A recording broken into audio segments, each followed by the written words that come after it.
And we're live. Hello, everybody. It's 3 o'clock on the 7th of October. I'm Dr. Nelson Vasquez from Central Florida. And today we have Dr. Ana Rosa with us. Where are you in this world today, Doctor? I am in Omaha, Nebraska. Okay. Yes, and I'm very grateful to be here with you all. All right. Thank you for being here. And if you could please put in the chat where you're watching from, I would appreciate it. And the same, anyone listening in any of our platforms, just put the question in the chat preceded by a QQQ so I don't miss it. Uh, and I'll repeat it later, but we're going to give away Dr. Nelson hat. Oh, Oh, I don't have it around with me, but uh, we have some promotional items. One of Have you seen the hat that you normally wear? no, I have not No, yet. no. Yes. Okay. I, in a second, when you're talking, I'll go and grab it. Yeah, I just recently started being more active on social media. So then Okay. that's when I started knowing you all. Yeah. All right. So good. Let's see. We have some people. Cheryl, of course, Mhm. from Pittsburgh, and Larry from Chicago. Chicago, Chi-Town. Main runner from where else? Maine. Yep. Good afternoon. Hello, Don. Yes, put hashtag KMT for the hat, okay? Oh, proud American from Port St. Lucie. I go to Port St. Lucie occasionally for spring training because I am a New York Mets fan, and that's the home of their spring training facility, Port St. Lucie. Yeah. All right. Earl Ish, George, how are you doing? From the UK. Great. Sandy. Good afternoon. All right.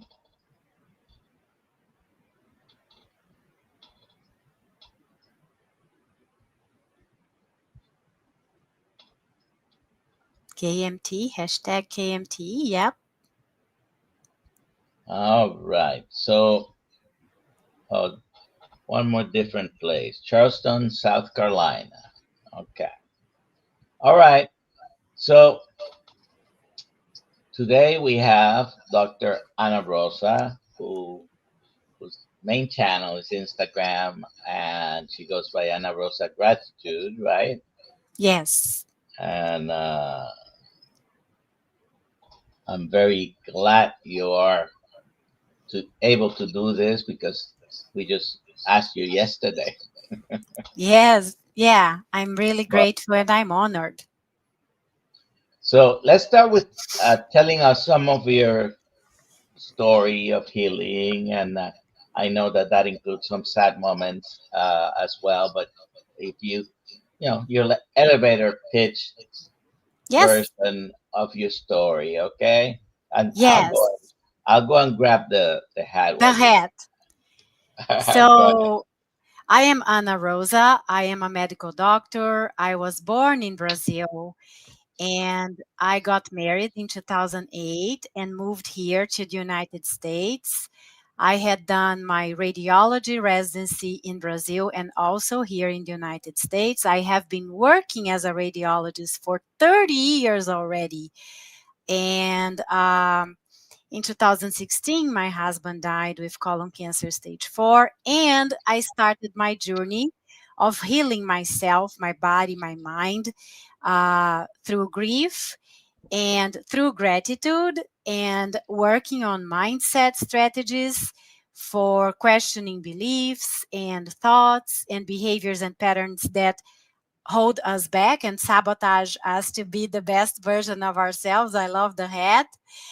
And yes, so then I was 226 pounds and I did keto for a while and I did carnivore for a while. And again, because of old patterns and behaviors, I would always gain weight, not as much, but I would always end up gaining weight again. In 2020, I became certified coach in different things, grief and metabolic health and menopause and high performance.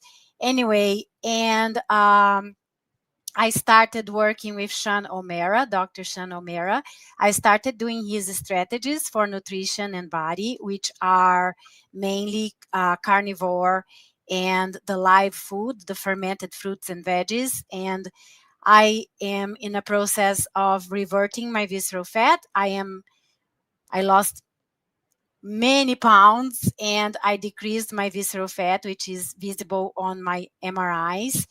And I'm very, very happy. And I'm really launching a challenge soon, this week or next week, and it's called Optimize You.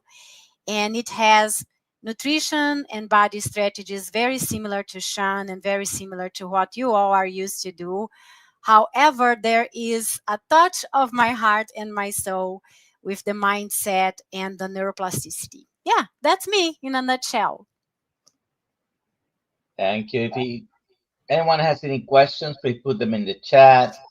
Uh, as you can Yes. see, looks like Alia and Dr. Kills put a comment, but no, that was me. Uh, they're not here. But put the questions in the chat. Okay, so you mentioned high performance, right? Yes. I'm gonna take this off, but this is the hat we're giving away, the gray one today. I Okay, love it. there is I don't have I don't have it in my hands. It's gonna say Dr. Nelson and Kills Health on the back. Black one and gray that hopefully they'll be available in Hack Your Health for sale, or maybe to give away. Maybe we'll give away some. All right. Yes. So we talk about exercise, and you concentrating all this training, and you're putting an emphasis on visceral fat. Now, Yes. what? Let's talk about what the best exercise would be for that. Now, my theory is the best exercise that anybody can do is the one that they are willing to do, right? So if someone's willing to do something and not other things, let's work with them and whatever you're doing, that optimize it and maximize it. But Yes. strictly speaking, the most effective ways to achieve performance fitness through exercise will be what, in your opinion?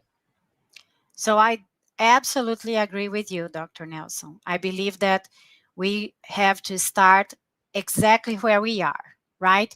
If I tell you that the best exercise for reversing visceral fat would be sprinting and exercises that you do that are high intensity until you failure, push-ups or jump jacks, that would be your goal, your aim, your desire.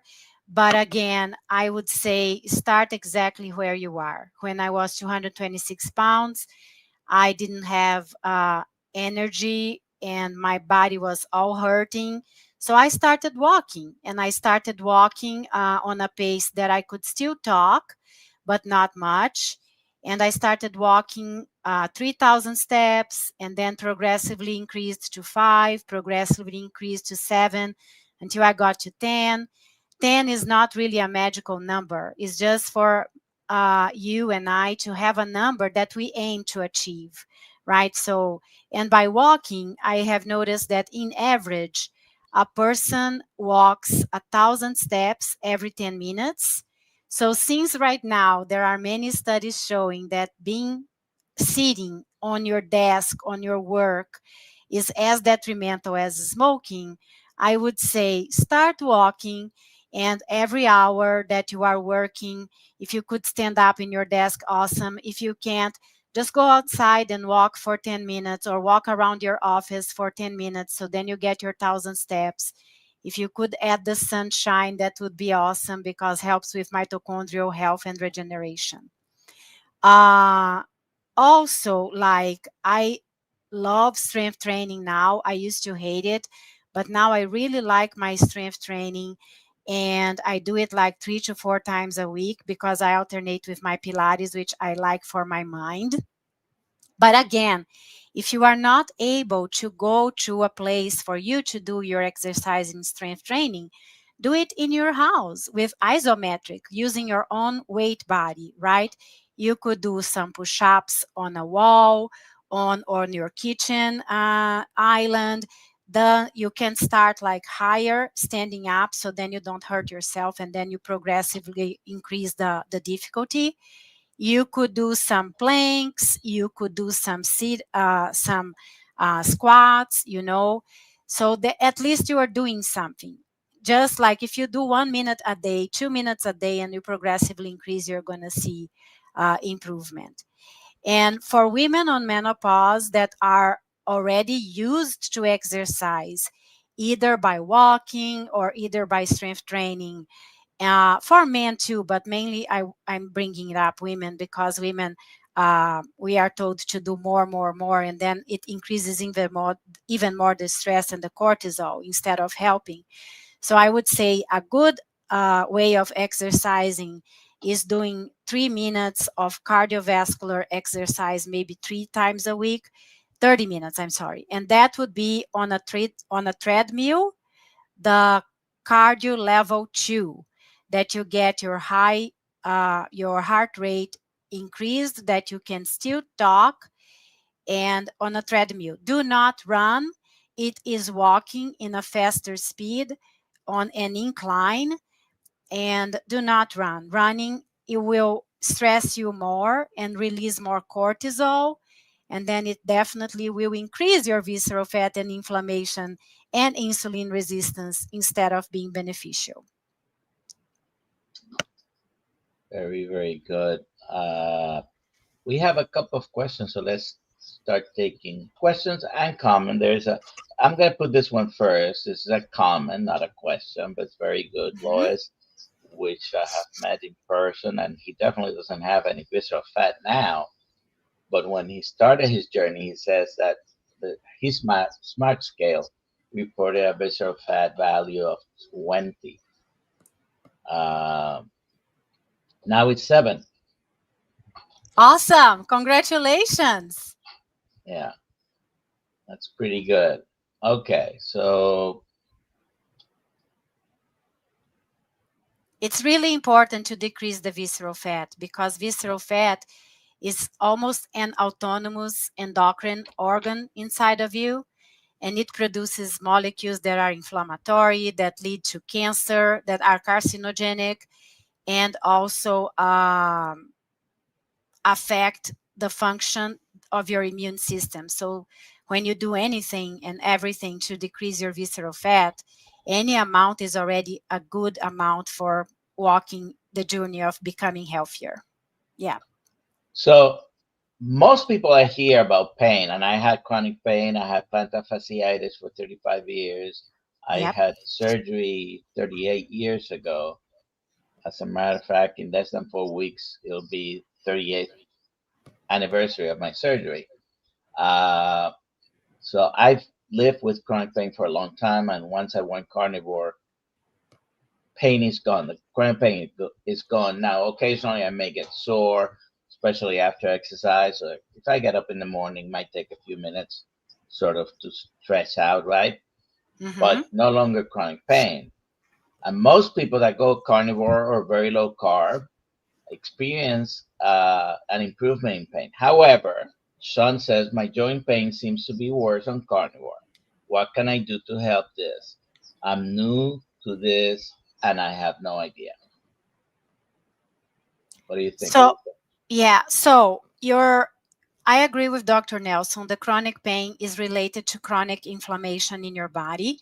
So when you start eating low carb or carnivore, you are going to definitely decrease the sugar, the blood sugar, the insulin resistance, and the inflammation. It is a process. So your body is going to heal slowly. At some point, you might feel that it's getting worse. But maybe it's not getting worse only because you are doing carnivore, because I don't believe the carnivore would make your joint pain worse. It might be getting worse because you might be moving more, because you might be doing more exercises, because you might be standing and walking more, which your muscles and your bones were kind of like being replaced by fat and becoming atrophic.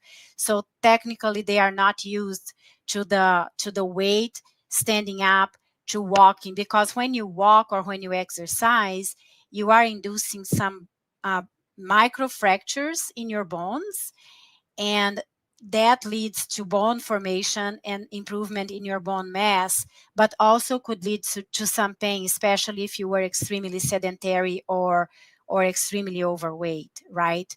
That would be my thought. Yeah, Yeah. it's. I mean, often in many things we find that things get worse before they get better as well. So I would say, monitor it. If I don't know how significant the pain is. He didn't say Yes. anything about where or mild, moderate, severe. But sometimes you have to go and see the doctor also, right? It, but uh, in general, most people just have improvement in pain, right? This Yes. is not a question, but just a comment. Brisket Boomers, that's Amy. I have a Renfro Smart Scale. It rates my visceral fat as a 1. Can I trust that? I think she can because I've seen her in person. Good. That's good. Yes. All right. I would say another way that you could look at your visceral fat without doing an MRI, although the MRI would be the gold standard, is when you lay down on your floor and your back is on the floor, or when you lay down on your bed as well, your mattress. If your belly goes flat or oval, it means you have most likely you have lower visceral fat, and you might have just more like subcutaneous fat in case you have it. But if you lay down and your belly is protuberant, that is visceral fat. Yeah. all right. By the way, I I had a scale up until yesterday. I had a scale that gave me some body composition numbers. I bought one that has the additional hand electrodes and same brand, so I'm using the same app, and I'm able to compare all the data that I have. Last year at Hack Your Health, and Hack Your Health in 2024 was at the end of May, beginning of June. I had a DEXA body composition scan, and the numbers were almost Yes. identical. I know they say that the scales with the bioimpedance is not as accurate. Well, my numbers were identical to my scale, so I feel pretty confident using it. So Mine I got too. an O1 yesterday, so I'm tracking a few more things. But yeah, they are not they're inexpensive. The You can find one for $20, not with the 8 electrodes, which includes the handheld portion, but uh, the other one, Yeah, 20. And I've seen them, of course, more expensive, but and doesn't have to be Renfo, although it's a popular one. Mine isn't, anyways. yeah, So and you are very right, because I just did last week DEXA scan, and I did the in-body composition, and okay, they yeah, are very, very, very similar. So yeah. yeah. It's really a good thing to track, because I'm going to be doing another MRI of my belly, and I wanted to look at the numbers for me to say, oh, if you are not able to do an MRI, and I'm using me as my test, if you are not able to do an MRI, although it is the gold standard, there is like these minor differences here and there. Yeah. All right. So Christine asks, how fermented vegetables improve your life? Things you notice. So fermented veggies, fermented fruits, fermented dairy like kefir, or good fermented cheeses if you are not like very sensitive to dairy, they improve your health when you eat them together with your meat and your eggs, or like just as garnish. You are not eating them to feed yourself, you are eating them to feed your microbiome, which is the gut, the intestine, the bowel microbes that kind of like govern your brain as well. So there is a strict relation between the gut and the brain in neurotransmitters. Both of them release neurotransmitters. So when you are eating fermented foods, you are healing your gut. There is something called leaky gut syndrome that it's really related to inflammation in your body.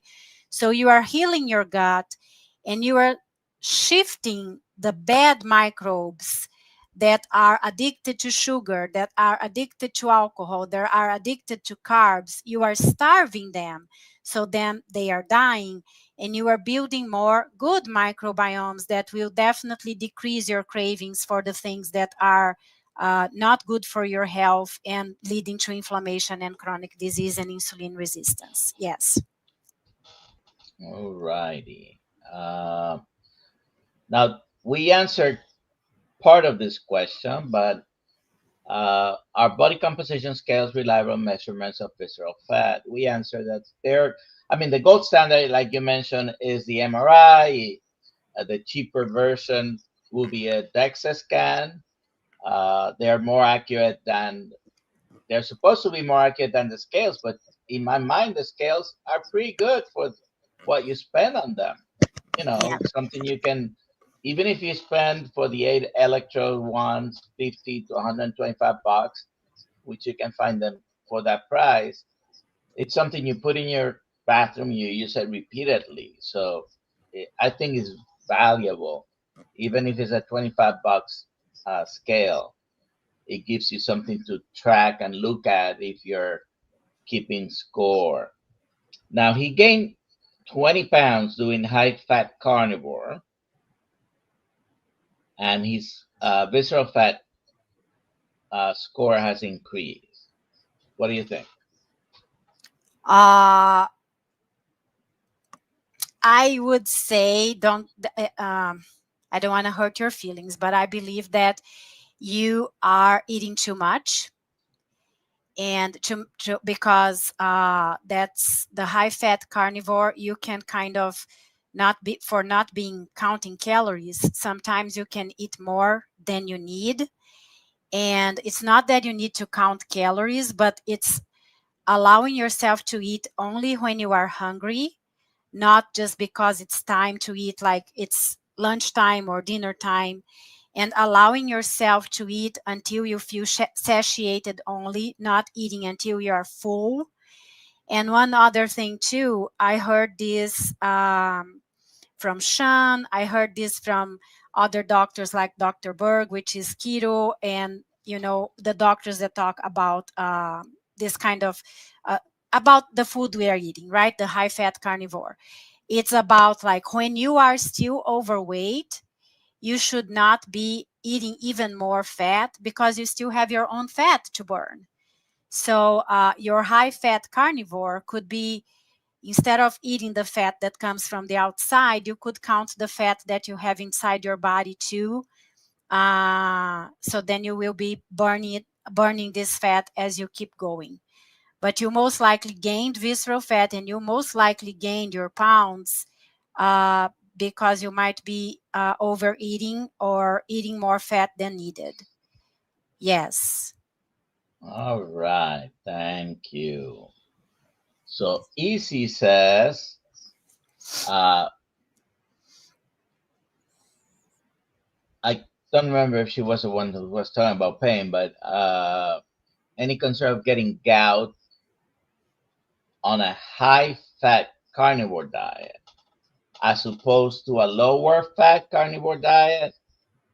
Uh, what do you think? My opinion is higher fat doesn't take you anywhere close to risk of gout because it's not the fat that has the purines and the fructose, right? Which many people ignore fructose in the conversation with gout, and it's very important. So don't worry about the high fat. By the way, I think higher fat in proportion is beneficial. It's helpful. When we try to decrease, we don't have to always cut all the fat down and keep the protein up. If you're eating too much, which even though we don't like to talk about calories per se because it's not a perfect science, but it's the Yes. thing that we have to compare, right? Mm-hmm. But you may need to decrease the total amount of food that you're eating or the energy you're consuming, right? Uh, so whether you use uh, grams of fat or protein to do that, and if you're carnivore, then you don't get concerned about counting carbs because you shouldn't be eating uh, additional non-animal carbs. You know, eggs have maybe 1 gram, and there are a couple of things that are, particularly dairy, will have some carbs. But in general, if you're carnivore, you don't need to count carbs, but you might want to put a limit on the total amount of combined fat and protein, right? And trying to keep the ratio higher on the fat side can be accomplished without eating sometimes in excess. And Yes. anyways, Yes. that's my 2 cents on that. I But agree. all right, so let's see. Can you safely use the sauna while fasting? What do you think? I do, and I've never felt sick. But again, it's a question of being aware of your body, right? I don't do sauna much more than I used to do an 1 hour, but now I've been studying more about it, and I've seen that 30 minutes is a good amount. You don't need to do more than 30 minutes because then you could be even increasing your stress, in fact. So I do sauna when I am fasting. I do strength training when I am fasting. I walk when I am fasting, my steps, my daily steps. But always being mindful to not get dehydrated. You can drink your water with your electrolytes. And don't overdo it. And if you feel a little bit dizzy or a little bit sick when you get out of the sauna, just make sure that you lay down a little bit, put your legs up for the venous return to get better. So it's everything like being aware of how you're feeling because what might not be bad for me might make you feel sick or vice versa, right? Yeah. Sometimes when we're fasting, we feel a little bit, especially if you don't have blood pressure problems, which, by the way, I used to take 300 milligrams of metoprolol a day and 40 milligrams of lisinopril, and I no longer take it. I have completely reversed, without a doubt. I can probably say cured my hypertension. Uh, but so now the problem is, for example, if I'm fasting, I usually need to drink enough fluids to avoid that sensation of feeling a little bit woozy, right? That Yes. could be my blood pressure is borderline. Last time I checked it was like 114 systolic. So, check your blood pressure. If you have a sauna, if you're going to walk into sauna and you're fasting, being aware of how you feel, if you want to check it, check your blood pressure. will help you decide maybe I shouldn't do this now, because being in the sauna for 20, 30 minutes may bring your blood pressure down. Yes, So if it's already too low and you're feeling symptoms, maybe it's not the right time to walk into the sauna, right? absolutely. Uh, Here's my friend Tony, which I hope to meet someday. But Tony has a very good story, reverse diabetes, among other things. And he says basically about the comment on the pain. Some pain might not completely disappear, but reduce. And this is absolutely true. Carnivore doesn't cure everything, even though we would like to think so. So I have done a lot of pain management as well. And basically, the rule of thumb is any intervention that reduces your pain by 50% is a successful intervention, right? So you could have a severe, severe pain, max pain on the scale 10. If it reduced to 5, that is a successful intervention. Do you still have pain? Yeah. Sometimes we cannot eliminate all pain, but any reduction will be basically successful. Do you do much uh, pain management, like uh, epidural injections and things like that? No, me, no, I don't, No. because Okay. I work more with body radiology, and that would be either neuroradiology or interventional radiology. Yeah. Yeah. Yeah. All right. So, Tony, are you going to hack your health by any chance? All right. Um, so we have a couple more questions. Let me We answered this one. All right. Larry, I've had a hip replacement, so I don't think I can sprint anymore. What is a good exercise for reducing visceral fat if So, you are not able to sprint? yeah. So first of all, the strategy that is the best strategy to reduce visceral fat is not really related to the exercise. Is related to the nutrition.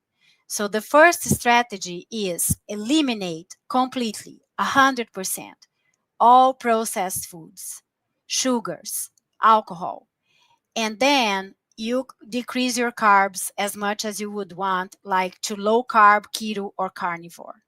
That's the first strategy that would definitely be the most beneficial and the most fast resulting for visceral fat decrease.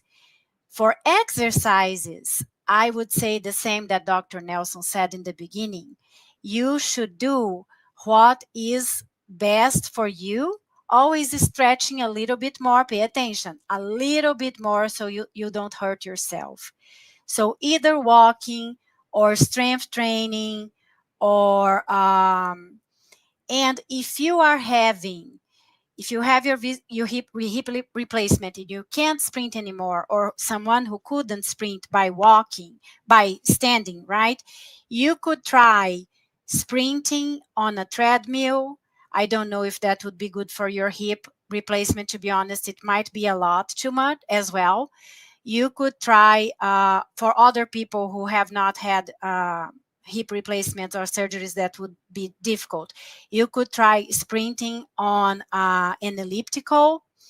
And if you would have a pool around you without chlorine, because you don't want to be exposed to chlorine because it's not good for your microbiome and inflammation. But if you would have a pool, like for example with salt water, you could definitely walk on the pool or try like walking faster on your pool as well. And there are other exercises that work like as sprinting, like how do you call this, row, right? Row, when you do row Rowing, like yes. that. Yeah. Yeah, rowing could work almost like as if you are sprinting.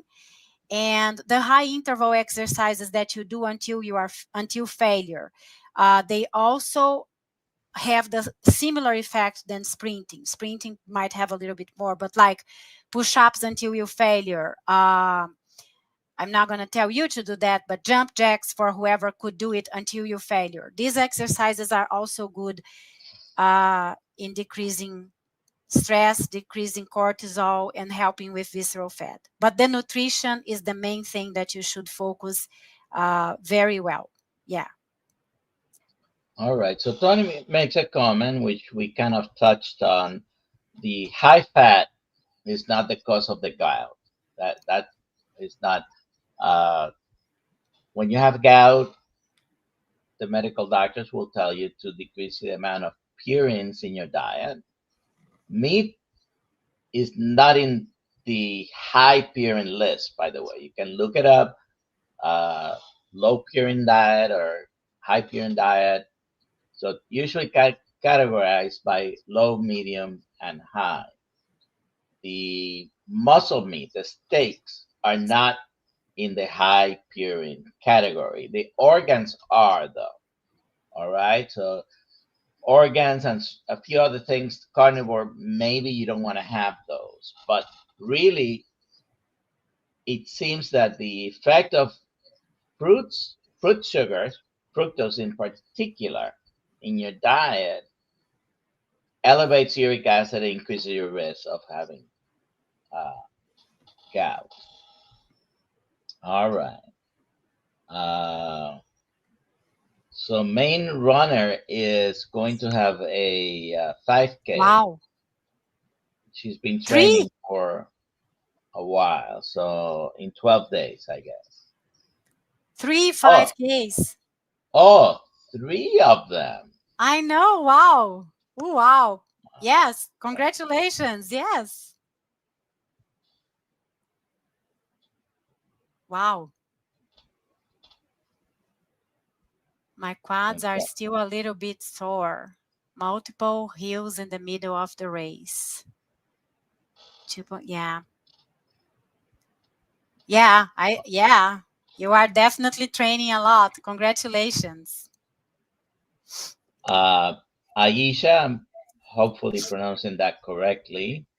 2 months carnivore, lost 25 pounds, easy, limited exercise. Concerned if I add exercise, I'll get too hungry. Weight loss will stall. Pros and cons of getting to go weight before adding more exercise. What do you think about that?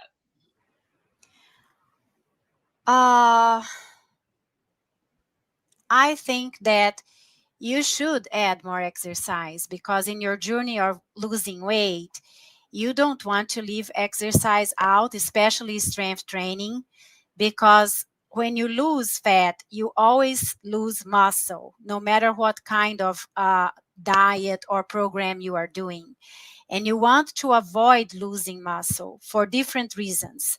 First reason, because your muscles increase your metabolic rate, so you could eat a little bit more. Second reason, because you don't want to replace your muscles by fat or lose muscles because they are important for your health and being stable and posture and bones and bone density, avoiding like osteopenia and osteoporosis and fractures. And so you want to keep building your muscles instead of losing them.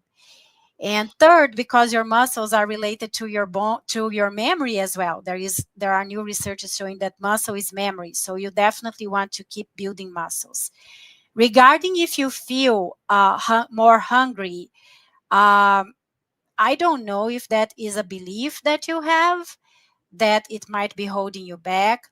But one thing that you could do too is whenever you feel that you are hungry, when you exercise, and when you don't, and when you are not exercise, just when you feel that you're hungry, before you eat something, pause like for 5 minutes and ask yourself, am I really hungry? Like, for example, I don't like, suppose I don't like eggs. I do, but suppose I don't like eggs.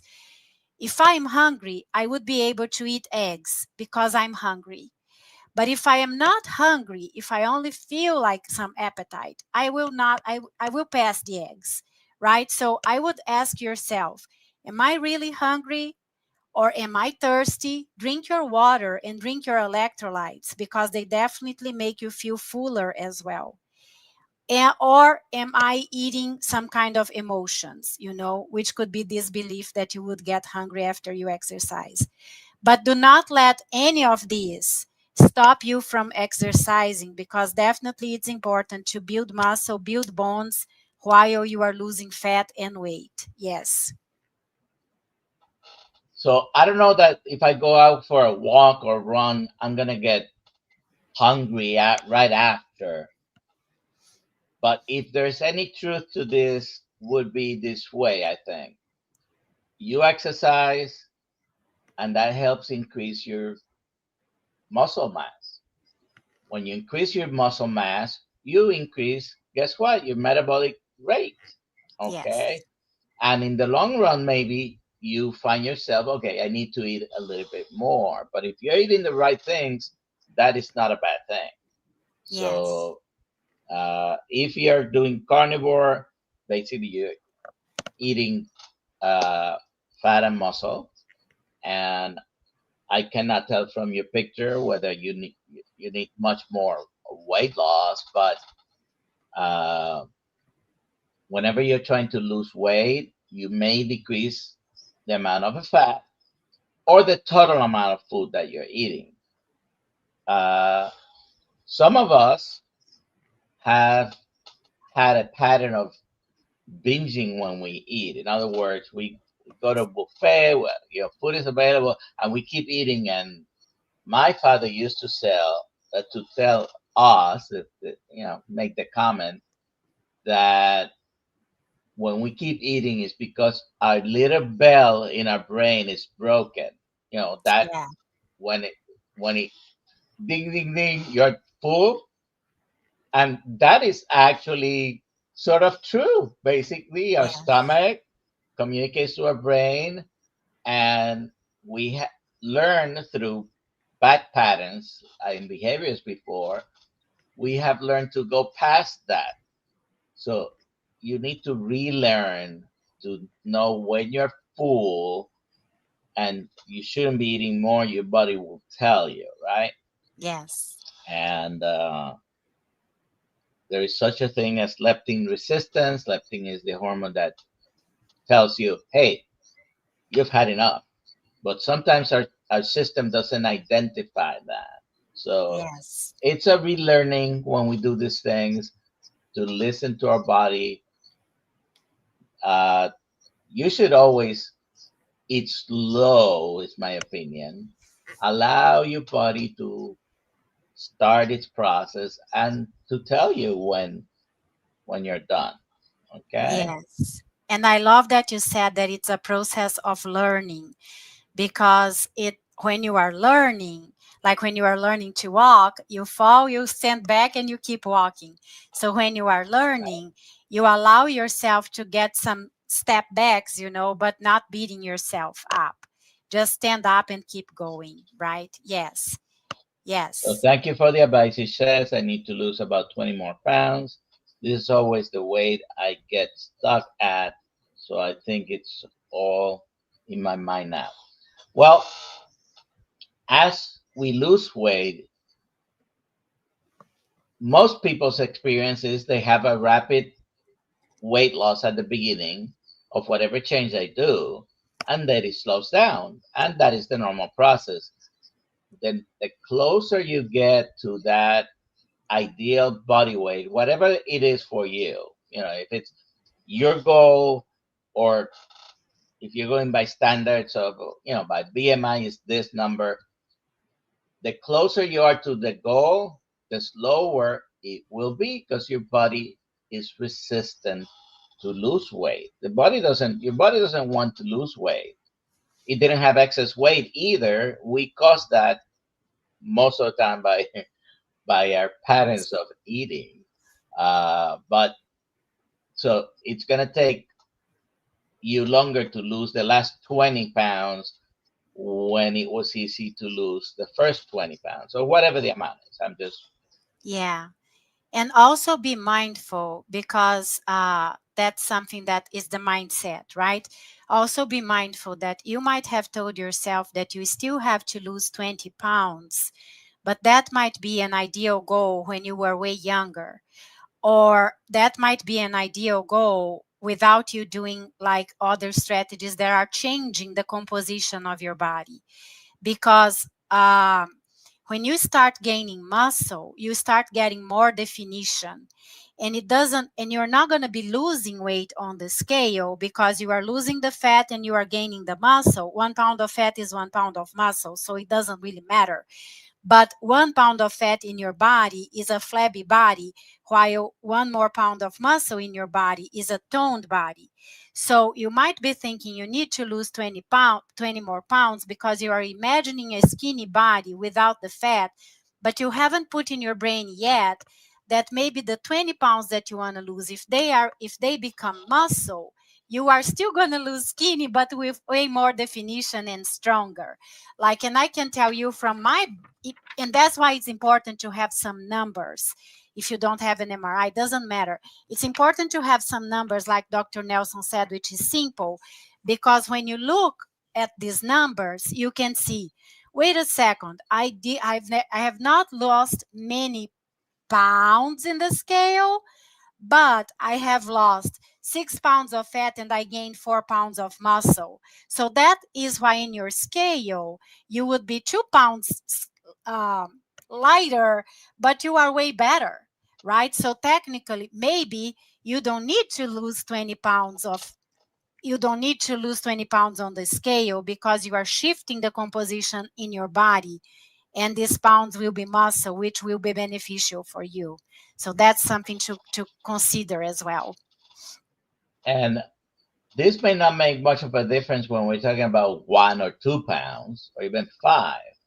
But the trick question some people ask, or the riddle, what weighs more, 1 pound of fat or 1 pound of muscle? Well, if you listen to the question, it's 1 pound, right? But Yes. one but 1 pound of muscle occupies less space than 1 pound of fat. Okay? So when we're talking about 20 pounds that you lose of fat, let's say you regain 20 pounds of muscle, that's going to occupy much less space. So when you lose fat and gain muscle, you may not see much changes on the scale, but your clothes will tell you, your waist, your belt, you will notice. So even if you Yeah. never get to that ideal, I have a weight that if I ever get to it, it will be great. But at 65 years old, it's going to be more difficult to achieve my weight when I was 17. Okay. Yeah. Uh, so I agree. sometimes we need to accept also the realities of life, right? Yeah, I agree. Instead of, together with having your ideal weight on the scale, have also an ideal look. Like, how do you want to look in your clothes? How do you want your body to look like? Because, like Dr. Nelson said, you might not be losing the weight on the scale, but when you look in your body, in your mirror, and look at your body, you can see that you are way more toned. You can see the muscles, you can feel the muscles. So that's gonna make a way better difference than just the scale, right? Yes. All right. Do you do any fasting? I do. I fast every day. In fact, I fast at least 18 hours every day. And when I am not hungry, I extend it until like when I am hungry. Um, but usually I do like at least 24 hours or 48 hours a week. And then I'm kind of working on doing 72 hours at least once a month. I know that I probably would benefit on doing 72 hours more often. But the 72 hours, I still feel some kind of sluggish. So it's still a process for me. I could never do your 5 or 7. Well, I know I'm not going to say that because it's a limiting belief. Uh, as for now, I'm not ready to do your 5 or 7 Not days. yet, not yet. Not yet, not yet, Okay. not yet. So I think, fasting, first of all, maybe anything beyond 5, 7 days, I wouldn't claim that anybody needs to do anything longer than that. So by yet, don't try to be a martyr going longer. But Yeah, it's like with training. Main runner, for example, I've been training for these marathons, and you have to build up to it. yep, So if you've never done a 48 hours fast, don't try to go for a 7 day fast. You yeah, need to build up to it. So you start by restricting the times that you eat during the day, and maybe you start by not eating for 16, 18 hours, yep, and then you go to maybe 23, and then you eat, right? And then throw in skipping a day of eating. That's what I call it, skipping a day. I don't care about the day before, the day after, what times you eat, but you're going to end up somewhere between 36 and 48 hours if you skip a day of eating. Because if yesterday I ate at 6 p.m. and I don't eat until tomorrow morning at 6 a.m., that's a 36 hours fast. yes, So, and then you go for the 2 days and the 3 days, and you work yourself up to whatever your goal is. But if you do at least skip a day of eating on a regular basis, my opinion, because there are many opinions on this, right? But my opinion will be, do it once a week and do that. When you're eating a even a low carb, if you're eating even vegetables and fruits and nuts or anything like that, if you're keeping your total carbohydrates per day under 20, most people don't get hungry yes, as often. So it has the effect of not not being hungry, and it's easier to do these time restrictions uh, in the times that we eat, because we don't need to be eating all the time. yes. And I like what you said. Uh, oh God, I'm just trying to like start and keep. What did you say again? Start and uh, my brain, my ADHD, start implement increasing. No, you said a very good good word. Well, you start with time restrictions, and then you work yourself up Yeah, gradually. work yourself up. Work yourself up. That's what I was going to say. It's for everything, right? It's for the fasting, it's for the walking, it's for the strength training, it's for the sprinting if you're going to do sprinting. Work yourself up, because if you try to do much more than you would be able without hurting yourself, in fact you're going to end up giving up, because you're only going to remember the bad feelings that you are feeling from overwhelming yourself, right? Yeah, Yeah, working up. try, Yeah, trying too much too soon, it just sets you up for failure. yes, And this is not about sprinting, it's a marathon.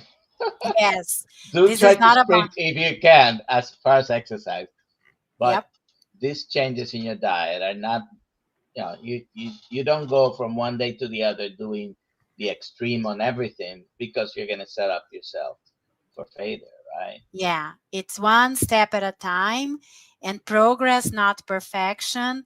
And we see so many things, like there's so much knowledge, there's so much information, and we put everything on our paper and we look, and oh my God, we have like 50 different strategies. Do not feel like that. Look at the strategies you have and start the ones that resonate with you, and then start slowly, and then start stacking habits, and then suddenly you see that you are doing 10 or 15, and then you can add a little bit more. So yes, and I like Dr. Nelson said about the working up as well, because if you paid attention on what he said, I started 6 p.m. and I'm going to go until 6 a.m. Guess what? The time that he's sleeping counts as fasting. And he's sleeping, so he's not even thinking about food. So that's awesome. Use your nights to help you with Yeah. your fasting. And Oh, you thank know, you. if the I never fasted actually in my whole life, even though I grew up and I still am a member of a religion that occasionally will do a fast. But as growing up, I was never able to do a 24-hour fast.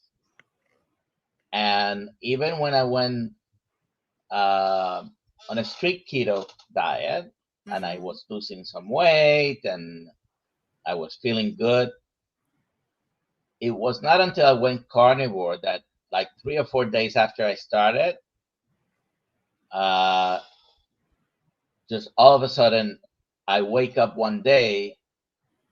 I knew when I woke up that I was not going to eat all day. And I, I said, wow, just completely almost elated and just not hungry. So next day, I ate, to tell you the truth, because I was a little bit scared. I said, wait, Right. what is Yeah. this? I think I'm going to go ahead and have my meal, but I wasn't even hungry. Yes. And so you don't need to do a 7 day or even 5 days. If you do a regular, skip one day a week, maybe do once a month, a 3 day fast or something like that, doing it on a regular basis. So, what are the benefits for that, Dr. Ann? Fasting. Oh, fasting has lots of good benefits. Fasting promotes, leads your body to do something called autophagy, which is your body is eating the cells that not are not working properly, like precursor of cancer cells or starving cancer cells, or old cells that are not good anymore. So everything that it's old or not working properly in your body, it will work up in cleaning, and in cleaning all of them from your body. It also boosts your immune system, so it helps like with fighting inflammation, cold, any other kind of diseases. Fasting leads you to ketosis, which is when your blood sugar goes very low, so improves insulin resistance, decreases visceral fat, decreases inflammation and chronic diseases. Fasting leads to increase the use of the healthy fats, the hydroxybutyrate, for your brain. So improves clarity of thinking, improves cognition, improves your energy. So yes, there are so many good things. But again, start slowly and keep working it up. Yes. Yeah, and this is not to have it as a badge of honor. Oh, I fasted for this No. long. If you're incorporating fasting in your lifestyle, it's because you do know that there are some positive health effects, but don't do it because I want to make it 7 days, and by day 3 or 4 you're feeling crummy and you have a headache and you have Yeah. go ahead and eat. So you don't Yes. have to be a martyr. Uh, Yes. you have to work yourself up to those distances. So sometimes I try to fast on Mondays, but probably end up not doing it half the time because if I start not feeling good or I'm really hungry, I'll go ahead and eat. But Yes. sometimes doing something hard is good as well. Yes. Sandy has a comment. Dr. Rosa is delightful. Thank you so All right. much. I appreciate that. All right. Dr. Nelson. Now, I want Dr. Rosa to answer this too. But when you do a 1 day fast, what time do you start? Well, Uh okay, go ahead. and doesn't go for 24 hours. I just, when I usually, if I decide to fast, when I get up in the morning, I'm not going to have anything to eat that day. So it depends on what time yesterday I ate the last time. Sunday, because I knew I was going to start, I ate like three small meals, which I never do. But I said, today I'm eating anything because I'm fasting for the next 6 days. My plan is until Saturday. But uh, it doesn't matter the time, but if you purposely trying to fast, do look at the clock. I ate at 6 p.m. yesterday. I'm not going to eat until 6 p.m. today. That's 24 hours. If it's going to be 6 p.m. the next morning, well, you already did a 36-hour fast. And Absolutely. basically take account of what time it was. All right, let's go. It's already 4 o'clock, so let's see. Take one more question here.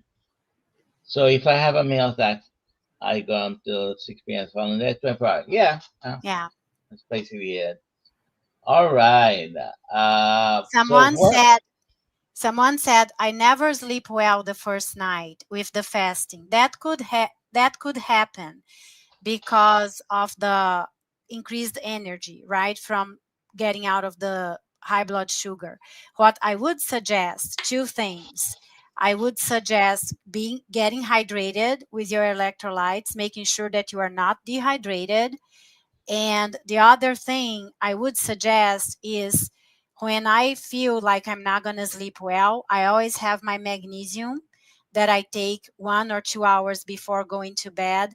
It's magnesium with L-theanine, and it definitely helps with sleep. So I like having my magnesium at night. Yeah. All right. So just about an hour before starting here, I checked my ketones. It was zero point 0.6. Now I had some coffee in the morning. I'm fasting, but I did have some coffee and drinking some water with electrolytes.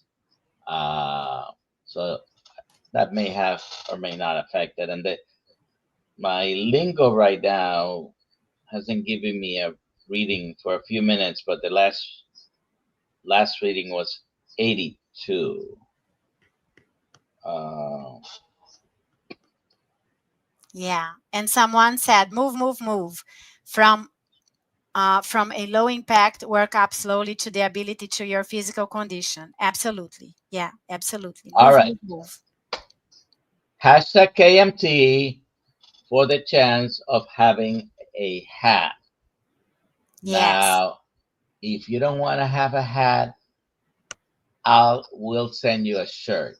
Okay? And So I am on Instagram, Ana Rosa Gratitude. Dr. Nelson said I could say that to you guys. yeah. I am releasing a challenge this week soon, and it's called Optimize You. The nutrition and movement strategies are the nutrition and movement strategies that almost everybody talks about, just with a little bit of my personal touches. However, the program has 4 pillars. So one is nutrition and hydration, second is movement and sleep, the third is mindset. I really want for us to talk about beliefs, thoughts, behaviors that are holding us back and how we move out from them. And the fourth is about neuroplasticity, rewiring your brain in building sustainable success for life. So I would love for you all, or your friends, or family members, or neighbors, for you to come to my Instagram page and register yourself up to the end of this week. I haven't released it yet, but it's going to be released maybe tomorrow, but it's going to start Saturday. So I would love for you guys to come in and be with us. Yes, it's gonna start Saturday, October 11th. You guys are gonna have a community in the Mighty Community app for accountability partnership. Saturdays a live that I'm gonna discuss the topics, and you guys will have question and answers. Tuesdays and Thursdays in the community, some kind of check-ins from me. And it is $48 for the whole program from October 11th until December 1st, and 48 because it's my husband's birthday, who is in heaven, and I'm honoring him. So I would love to invite each one of you, and thank you so much, Dr. Nelson, for having me here and for being so kind. Thank you for being here. So again, where can they find you if they want to check out the challenge? Instagram, Ana Rosa Gratitude. Okay. Search for Ana Rosa Gratitude. You will find her very quickly there. And Thank you so very much. there is a question on Instagram by Star Blue. What is the safest lower blood sugar level when fasting? Thank you. So, what do you think, Dr. Anna? What Well, is the safest lowest blood sugar? I will start with me. My blood sugar is usually, he said blood sugar or blood pressure? Blood sugar. Oh, blood sugar. Okay, so I would say pay attention to how you're feeling, because it's not about a number, it's about how you are feeling. Like you are feeling dizzy, if you are feeling like as if you're gonna faint, if you are having tachycardia, if you are sweating and it's that kind of clammy cold sweat, and if you are kind of like without attention, not knowing what's happening around you, that's definitely not good, and not necessarily will be only blood sugar. It could be also like uh, blood pressure or something else. So pay attention in your body, and if you start feeling anything that it's not comfortable and it's not your usual, definitely you might want to interrupt your fasting and drink your water with electrolytes, same as we discussed with the sauna, right? Pay attention. It's the awareness of your body. You know your body better than everybody else, and it's not a number, it's how you feel. So, unless you're taking medications for diabetes, and not all medication for diabetes, by the way, this doesn't apply, for example, we're not going to have a long discussion because we're past the 4 o'clock hour, but if you're taking metformin, metformin doesn't push your glucose down. It just makes your body more sensitive to insulin, among other things. Do three things to do that. But unless you're taking medications to lower your blood sugar, certain oral hypoglycemics or insulin, you're not going to have hypoglycemia, first of all. Second, the only time I consider hypoglycemia significant, I don't care about the number. Are you having symptoms of hypoglycemia? Because I personally have had my blood sugar in the 50s, low 50s. I didn't have a symptom Me because I too. was also in a higher level of ketosis, and your brain is using your ketones. So the number by itself is not as important as whether you're having symptoms of hypoglycemia. And if you're having symptoms of hypoglycemia and you didn't take any medications to lower your blood sugar, it's very likely because you have hyperinsulinemia and your circulating levels of insulin is high. And if you're feeling the effects, then go and have something. Okay. I have some glucose tablets. You can buy them at the pharmacy for very little. It's not expensive. I may have paid $10 for that bottle. And so that's the short answer. We don't have time for that, for more. Okay, so KMT for a gray hat. Okay. And if you don't want the gray hat,